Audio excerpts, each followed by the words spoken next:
Welcome back to another brand new episode of that Dumb Guys Do Racing podcast. And I'm here with the boys, Jimbo, Coach Mike, and Todd. And Jimbo, we got a couple special guests, and that's two special guests.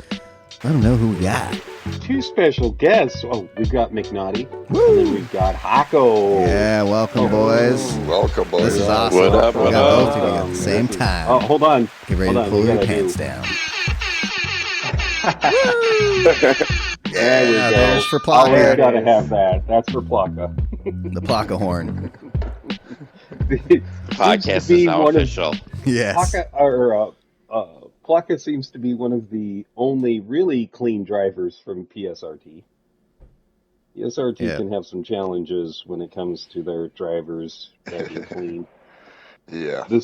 The SIR team also, I got fucking plowed into during manufacturers yesterday because I did a fucking dirty move. Oh, it was beautiful. Jimbo getting dirty. Dirty move on this dude. Just fake him outside, go on the inside, and pissed him the fuck off, and he just decided to take me out because I made him look stupid. Going into turn 4. Yeah, going into turn 4, just he was sort of covering the inside. I moved a little bit right. He moved right. Then I dove him on the left-hand side into the corner. Maybe he went a little wider than I expected, but it still was not a bad move, and he just did not like that, so he speared me. Whatever. Yeah, so how did your manufacturers go, guys? Shit. It went good, especially that Spa race on Wednesday. Dude, that was a fun race. 30 laps at Spa. And in the rain. In the rain. Dynamic weather. It was a blast. It was a blast. I had a great time. So we qualified dry. Yep. Started the race. Right, in the wets. In the wet. But on the inners. In the wet. On the inners. It dried out. Pitted either lap 9 or 10. Yep. Went to the dries, and then the rain came back around lap 19. Which I like that. Lap 18, 19, yep. That happened. I wish it would have been a little bit more mixed up between the races, like you didn't know what was going to happen. Full dynamic. Yeah, it was all set. So, but, I mean, all in all, 30 laps. Can't complain about that. And then having the weather in there just made it for a fun race. And my best round yet. So, I like that part. So that was great. I shit the bed. So I couldn't get out of my own way. So yeah, that was my round. How do you boys like the strategy races? This goes to McNaughty and Hawco. How do you like the strategy races compared to like the race yesterday that was just no strategy, straight 13 laps sprint, 13 lap sprint on hards? How do you like the first 3 races compared to this last race? What are your opinions on it? Hawco, you want to go first? Or you want me to go? I was going to say, don't everybody talk at once. I'll go first. Okay, so I like that they have heavy damage for the whole season, which makes us drive a little bit smarter and a little bit more careful. But the strategy is good because it allows.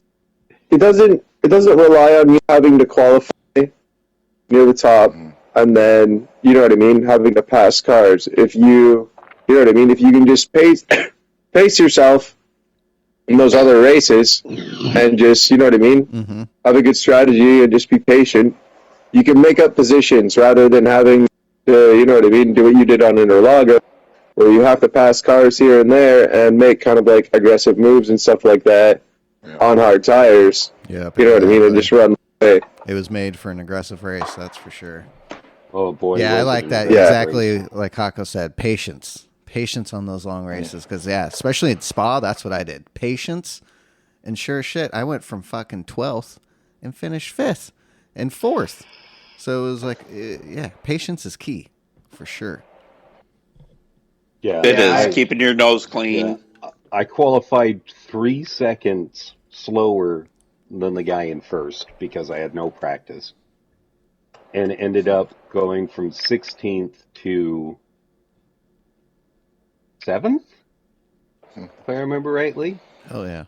But that was just steady racing too. Yeah. That was like not making mistakes. Yep. That's what it took. And then had one dude that didn't like the fact that I passed him, so he sideswiped me going down the Kemmel Straight, and then he may have gotten a little bit of payback and didn't finish the race. Just gonna say, don't be a dick to me.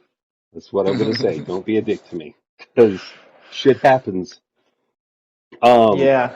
Speaking of stuff happening, I do like the strategy. I found it interesting though that like at Suzuka from round 1 and then round 3 at Spa, there's definitely strategy, but I had done EMEA races before I like did it on my main account, and so I kind of like figured out like to a T like what kind of works. Like, is it too soon or is it too late, especially at Spa with the rain?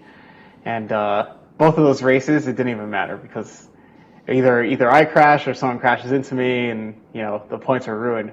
The Spa race in particular, that one I think I qualified second, and then I crashed, so I had to do an extra pit stop, got damaged again, and still finished 6th. Man. Only 9 people survived the lobby. Yeah, that was the thing. Yeah. Spa was a survival for sure. Oh yeah. Oh. Yeah. So So there's definitely a lot of interesting happenings. Right. how'd you do yesterday, McNaughty? I did remarkably well. So this season I chose Lexus instead of the normal AMG that I always do, and I hopped on the first time slot.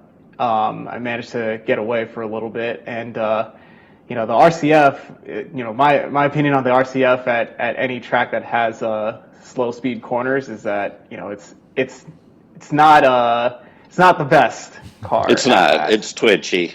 Yeah, She's a little skittish. So to qualify fourth, I think I qualified with like a 132.6. Yeah, you did. You said you was- pulled that out of your. Yeah. I had practiced like a couple practice races the night before, and I could never get even close to a 132 at all. And then all of a sudden, in the last lap of qualifying, I do that.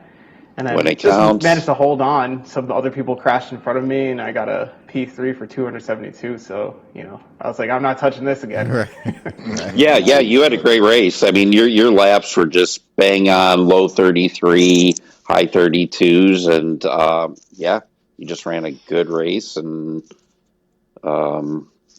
congrats, 270 points. That's awesome. Thanks, Oh, yeah. thanks. I was in the How was back. your race yesterday, Hawco? Oh, I didn't even do. I just did daily C pretty much. Oh, okay. Oh. Right on. You know what? I Weren't missed out on interested. doing daily C this Yeah, year, same. too. I didn't do any of it. I wish I would have done a couple Yeah, because it was a yeah, decent one.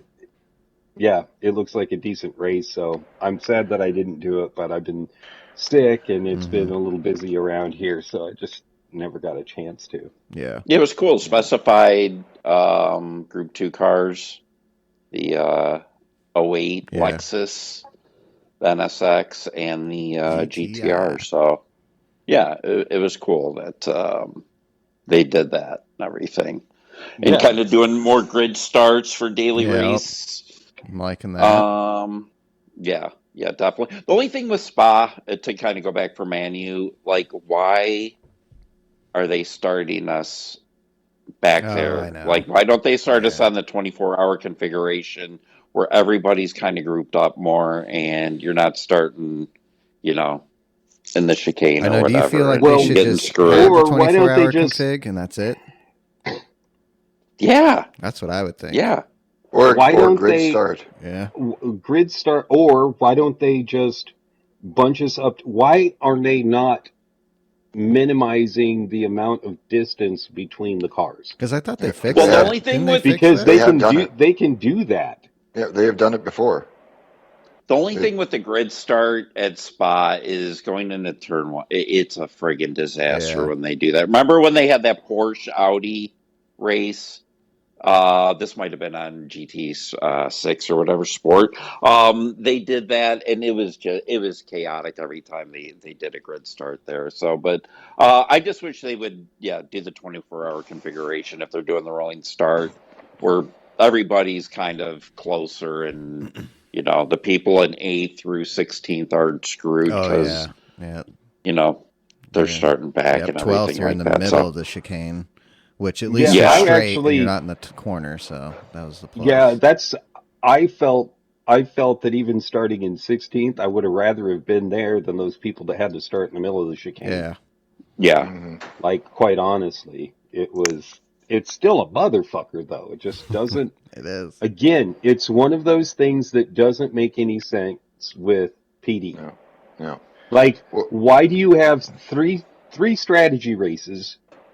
And then your last race, the quotes grand finale of the on a season, Saturday, you have the shortest race with no strategy. How does that make sense? I guess we could. They could have even just thrown one mandatory stop in there just to mix it up.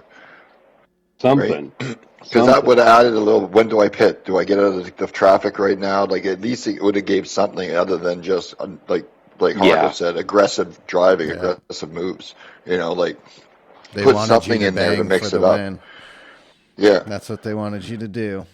That's for sure. Which is encouraging more aggressive and craziness and stuff. Because I would have liked 20 laps. Like the first 2 races, I would have put the third one at 20 laps. Mediums or medium and hards or mediums and softs or just mediums, whatever.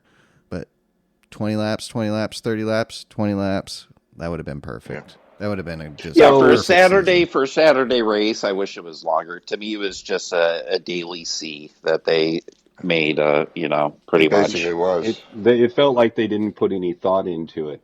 And speaking to that, how do you feel? And this goes to McNaughty and Hawco. What do you feel the state of play with this game is like? And we're 4 years in now? 3 years in? 3. This March 4th, it'll be 3 years. 3 years. So after, let's say, from when it launched to now, how do you feel the state of play has gone? Has it gotten better? Has it gotten worse? What are your opinions on this? Going backwards. Going backwards. It's just going backwards. So if you look at physics and how hard it was, and then they nerfed it, because everybody complained. And then, 6 months later, they updated the physics again, made it harder. And then, 6 months after that, everybody complained again, and they changed it back. And it's just going back and forth, where it's like, they'll make the cars rolly, and they'll give the cars body roll, physics, and just make it so it feels more like iRacing and a Forza, where you have to trail brake more and car through the corner. You can't just brake really hard at the last second, have minimal trail braking, and then rotate the car. You know what I mean? There wasn't a lot of rotation when you just rolled it. You had to keep trail braking and keep the nose dipped down a little bit. And now it's to the point where it's just like understeer simulator. And you don't have that roll and sweep. It's hard to run the outside line and stay equal with people. Like at Deep Forest in the Hurricane, we can run side by side the outside line, and you can stay pretty much even with the guy on the inside. Mm-hmm. Now, as soon as they updated the physics in the Alfa Romeos, all of a sudden, as soon as somebody's on the inside, you just get dusted because it's a shorter distance. And the way the physics work, the longer distance doesn't carry more speed on exit as much as it used to. Yeah. Okay. Yeah, I mean, I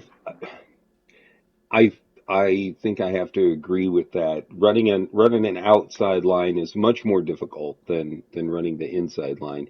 Do you think that has to do with possible, quotes, rubber buildup, where they're keeping the inside line stickier than the outside line? Possibly. I don't know. It's a question. Yeah, I have no fucking clue. Yeah, I was wondering if the marbles come into play. Like if you run the outside line and you go through the marbles, is that building up on the tires and then losing grip, a little bit of grip? Sometimes I feel like it does. Sometimes I feel like the brakes overheat and I get brake fade.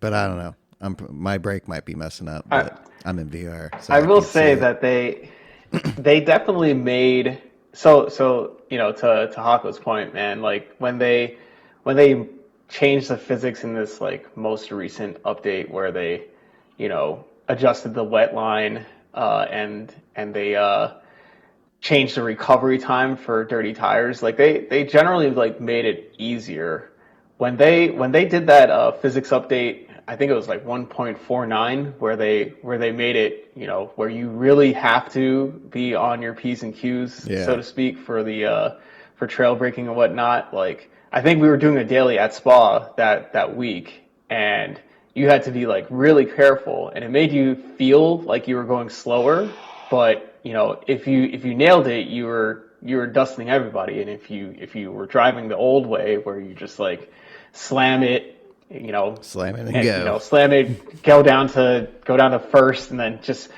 put your foot down like how it was when the game came out. You're just going off. Mash but, it. Yeah. I enjoyed it because it forced everyone to be better at the game, and it just sucks that enough people complain that they're like, okay, we'll make it easier on you guys. We'll dumb it down or whatever. Yep. I think our especially your guys' skill level, Hawco and McNaughty and all you guys, I think it's to the point we're the minority. So for the majority of the players out there, they want to play, put the hours in, and they're like, fuck, I can't play this. Well, it's too hard. I think we talked about that. In, I think we talked about that last week, where those of us who are I would say higher, I would say mid A to A plus. We are a very small percentage of the amount of players out there. Mm-hmm. And that's the group that loved the last physics. Once we got used to it. Yeah. The last physics made me relearn how to drive the car. Mm-hmm. It took some time honestly, when they made that switch. And it did. And then I loved it. Time. Yeah, and then I loved it. Yeah. I'll keep it 100. I'll keep it 100 though. So like, yes, let's say C and D and E ranked drivers make up the vast majority of drivers in this game. And I feel like with the physics update that made it more difficult, they couldn't drive. Then we made it easy, they still can't drive. So, I take everything with a grain of salt, and no offense to them, but I think it was meant to narrow the skill gap, kind of thing. Yeah. So, which it doesn't seem to have done, but. No, because it's a mentality too. Yeah. Well, it's a mentality when it comes down to the difference, especially when you get into the B lobbies. The desperation of a B lobby makes them drive poorly. Yeah. Especially when you start getting on the cusp of AB. Oh my gosh, those are some of the craziest lobbies you're in because people are just battling so hard and just will do for all every the blocking. every those corner, occasions where some of those races are they're really good.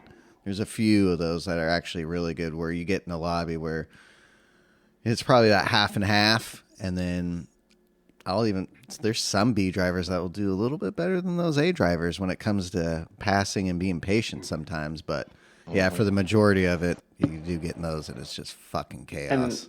And those are the drivers who would end up becoming A drivers later on. Those who show patience, show racecraft. Eventually the other guy's going to make a mistake, and the overtake will be that much easier. Yep. Yeah. Exactly. So our friend Terry, who's been on the show, who's just crazy smart and really, he's involved with Sony and Polyphony. He points out that the reason A lobbies can be really, really shitty now is because you have grinders on. They just grind. They're not improving their racecraft. They are just grinding a certain race. They're just grinding a certain race to get their DR up, but they've not improved their racecraft at all. They just grind. That's all they do. So you get in with a bunch of them, and it's like being in with B racers, especially when it comes to etiquette and being able to deal with people passing you. You know, it's another thing that's happened is the way the points are given out. You know, you get so few points for being in the top 8. Number one, I don't think that's how it should be done. If a dude who is ranked 16th ends up getting to 10th, he should get a DR raise. He should, because he has gone from where he was ranked in that lobby and especially if past it was clean. people. Yeah, and if it was clean especially if it was clean. I think their point system isn't the best. I think everybody's going to complain about it. I think as of right now, the penalty system, even though they've increased penalties, and especially in these races, like manufacturers and nations, they've increased the penalty that you get from running into somebody when it comes to your SR. You know, if you hit somebody in SR, will go down significantly. But I still don't think the penalty system still isn't working. And this will take us into the main reason we have McNaughty and Hawco on. All right, guys. I hope you enjoyed part 1 of this podcast. So enjoy part 2 next Monday. Peace.